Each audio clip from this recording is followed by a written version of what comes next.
ಕಾಂಗ್ರೆಸ್ ಪಕ್ಷದಲ್ಲಿ ಮುಖ್ಯಮಂತ್ರಿ ಸ್ಥಾನದ ವಿಚಾರ ಸಂಖ್ಯಾಬಲದಿಂದ ನಿರ್ಧಾರವಾಗುವುದಿಲ್ಲ, ಎಲ್ಲವನ್ನೂ ಹೈಕಮಾಂಡ್ ನಿರ್ಧರಿಸುತ್ತದೆ ಎಂದು ಉಪಮುಖ್ಯಮಂತ್ರಿ ಡಿಕೆ ಶಿವಕುಮಾರ್ ಹೇಳಿದ್ದಾರೆ.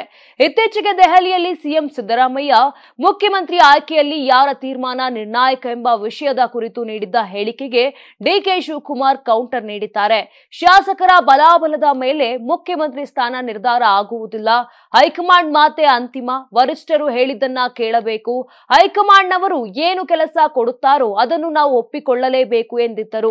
ನವೆಂಬರ್ನಲ್ಲಿ ಯಾವುದೇ ಕ್ರಾಂತಿ ಇಲ್ಲ ಎಂದು ಡಿಕೆ ಕ್ಲಾರಿಟಿ ಕೊಟ್ಟಿದ್ದಾರೆ.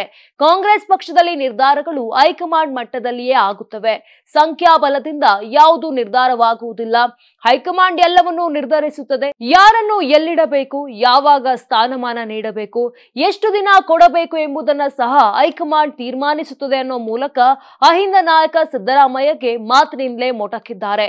ಈ ಹೇಳಿಕೆ ಕುರಿತು ಪ್ರತಿಕ್ರಿಯಿಸಿದ ಸಿದ್ದರಾಮಯ್ಯ, ಹೈಕಮಾಂಡ್ ಆಶೀರ್ವಾದವೂ ಬೇಕು, ಶಾಸಕರ ಬೆಂಬಲ ಇಲ್ಲದೆ ಯಾರು ಮುಖ್ಯಮಂತ್ರಿ ಆಗುವುದಕ್ಕೆ ಆಗುವುದಿಲ್ಲ, ಬಹುಮತ ಇದ್ದರೆ ಆಗಬಹುದು ಎಂದರು.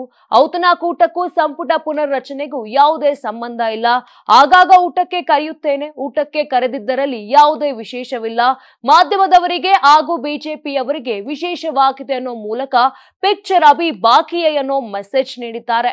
ನೀವು ಸಣ್ಣ ಆಗ್ಬೇಕಲ್ವಾ, ಅದು ಒಂದು ಉತ್ತಮ ಆಹಾರದಿಂದ ಸಣ್ಣ ಆಗ್ಬೇಕಲ್ವಾ. ಪ್ರತಿದಿನ ನಮ್ಮ ಜೀನಿ ಸ್ಲಿಮ್ ನ ಯೂಸ್ ಮಾಡಿ ಯಾವುದೇ ಸೈಡ್ ಎಫೆಕ್ಟ್ ಇಲ್ದಂಗೆ ನೀವು ಸಣ್ಣ ಆಗ್ತೀರಾ.